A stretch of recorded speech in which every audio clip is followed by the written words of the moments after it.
Panevėžyje per avariją sužaloti 2 mopedu važiuojantis paaugliai. Violeta Jusonytė praneša, kad dviratininkų ir motociklininkų avarijų padvigubėjo.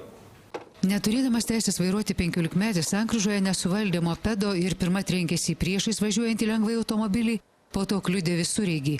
15-metis dėl galvos traumos atsidūrė reanimacijoje. Metais jaunesnis mopedo keleivis gydomas taip pat ligoninėje. Tai jau 15 panaši avarija Panevėžyje vien per pastarąjį mėnesį.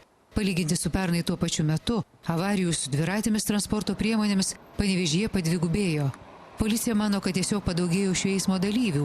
Dauguma nepilnamečių nesilaikė saugumo. Visi nepilnamečiai privalo važiuoti dviračiais su saugos šalmais, o kadangi dar daugelis važiuoja be saugos šalmų, tai pasekmės eismo įvykių dėl to tokios skaudžios. Anot komisaro, per mokinių atostogas policija sustiprina keliuose reidus ir už važiavimą be šalmų baudžia nepilnamečių tėvus.